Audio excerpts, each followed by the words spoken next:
In the creative curriculum, ongoing assessment is essential to good teaching. Teachers use assessment information to get to know children well so they can plan learning experiences that meet the needs of every child. Lynn describes an assessment opportunity in her classroom. Kristen is a child who I don't know very well. She uses the room independently. So when I saw her at the easel, I watched her for a little while and we had a little conversation. Lynn invites Kristen to talk about her painting. Mommy, what's Mommy doing? Cooking. She's cooking. What is Mommy cooking? How does she make rice and beans? Do you like rice and beans? Do you help Mommy make them? What do you do to help? This was a perfect opportunity to document some observations. Adam shares one of his assessment stories. Anthony was building a house out of soft blocks, and I decided to photograph the work he was doing and ask him if he could tell me about what he created. It's a house. That's a house? And who lives inside that house? My dad and my sister and me. You all live together? Using assessment, I can figure out what Anthony needs, and I can plan my lesson plans to assist him. You want to make something different? Okay, I'll be right here. We'll take another picture later, okay? The goals and objectives of the creative curriculum are the starting point for assessment. Teachers use the creative curriculum assessment system to document children's learning. Planning is key to successful assessment. It is important to know what to assess. In the cognitive development, we could start classifying trains by colors and even shapes. That's a great thing. Before I plan any activity, I always refer to the creative curriculum goals and objectives.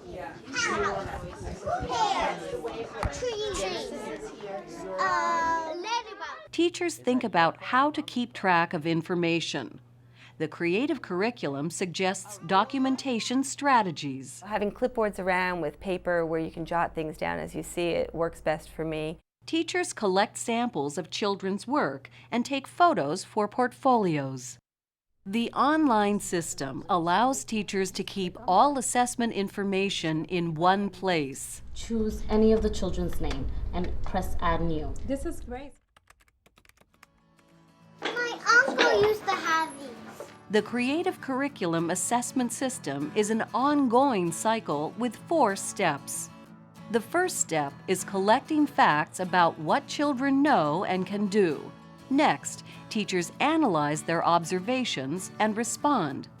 They review collected information and evaluate children's progress to inform their planning.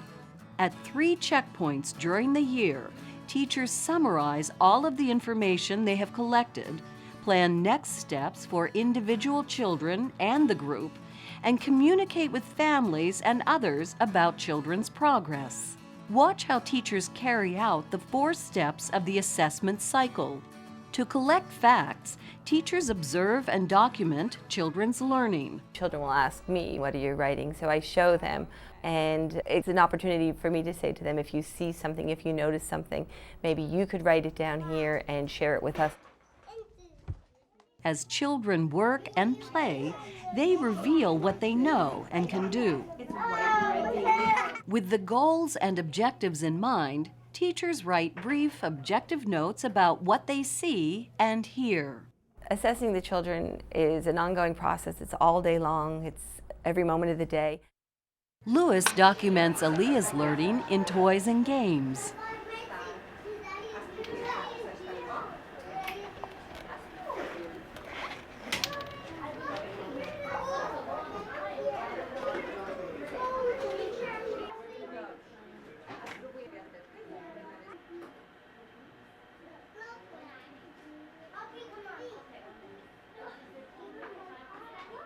When Carol observes Melvin in the library, she records this note.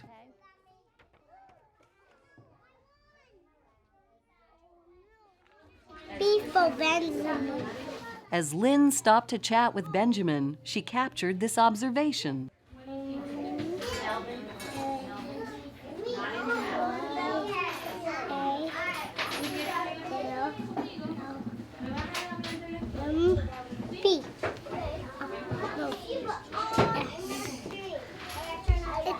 Uncle Benjamin. Teachers also collect facts by keeping samples of children's work and photographs in portfolios. There are some things that we keep as samples, but there are other things like when children create these incredible structures. We really just need to take a picture of it. We use these pictures to support our documentation process. It supports that the child has met a particular objective. Adding notes to children's work provides information about the context. Including children's words provides insight into their thinking. Using creativecurriculum.net, Lewis keeps electronic portfolios. As teachers collect observation notes and work samples, they analyze them in relation to the goals and objectives. With this experience that we just noticed, I think the best way to make him feel successful is by giving him jobs that are short, like setting up one table instead of setting up 3 tables. Nori observes Jada at lunchtime. Maybe this is the orange Spinach. that the mouse was trying to eat and the sly, smart fox. Yeah, you remember that? I do. Do you remember it? Yeah. Later on, Nori reflects on her observation with Jessica and plans how to respond. I observed Jada at the lunch table. She was remembering the story that I told him earlier. Really, Jada? Yes, exactly. I was amazed. I was asking her, do you want some juicy oranges just like the bear? She was like, wait a minute. Do you remember that? Based on Carol's observations, her team plans how to address a challenging situation at cleanup time. And typically, they're one of the first in the block play area so that they were part of the process of messing up so that they can come back and clean up. So let's try to really focus on those two. And if one of us is in there, that's the other key, don't you think? Is that we've got to be working along with them. It's not enough for us to just walk Expect around them to do it, yeah. The third step is to review the collected information and evaluate children's progress. Teachers evaluate each child's progress using paper forms or the online system. Right now I'm on creativecurriculum.net and my entire class list is up and we're going to go to Max. Once I have enough observations and anecdotal notes on a child, I'm ready to do my progress checkpoints. Using the assessment system criteria, Lewis determines if Max is developing as expected. Finally, teachers use the Child Progress and Planning Report to summarize progress, share information with family members, and together identify plans for supporting continued growth. After all the ratings for this checkpoint have been completed, we can go to the Child Progress and Planning Report. And this is social emotional. I can individualize what I would like to say about Max in each area. Once I personalize his progress report, I just click submit and I'm finished with Max. Communicating with families about children's progress and involving them in planning is a powerful way to convey the true spirit of partnership. Lewis shares his observations of Max's pretend play to illustrate Max's progress in social development and language. The entire time he was there, he was communicating with the other boys and girls that were there.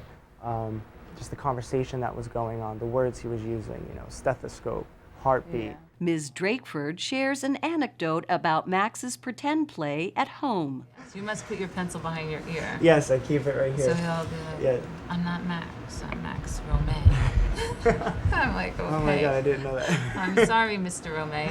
Max Romay. Together, they plan for Max's continued progress. Well, what we do in the afternoon is I'll have the kids read a story in the library to other children or to me. And Max loves No David. And it's a simple book, not too many words. The word knows in it a lot, so they learn that word pretty quickly. They learn, what the word David looks like. So I was thinking maybe we could send that home too, and he could read it, and you can record him reading it. And then when he brings it in, we can place it in our listening area so he can actually hear his own voice reading the story. The Creative Curriculum Assessment System is designed to support learning. When teachers observe and document children's learning with the goals and objectives of the creative curriculum in mind, plan learning experiences specifically to encourage children's progress. And when they communicate with children's families, they will have all the information they need to make informed decisions about individuals and groups of children. The creative curriculum provides the tools for assessment so that we can be reflective and thoughtful and observe and assess in a way that's ongoing and systematic.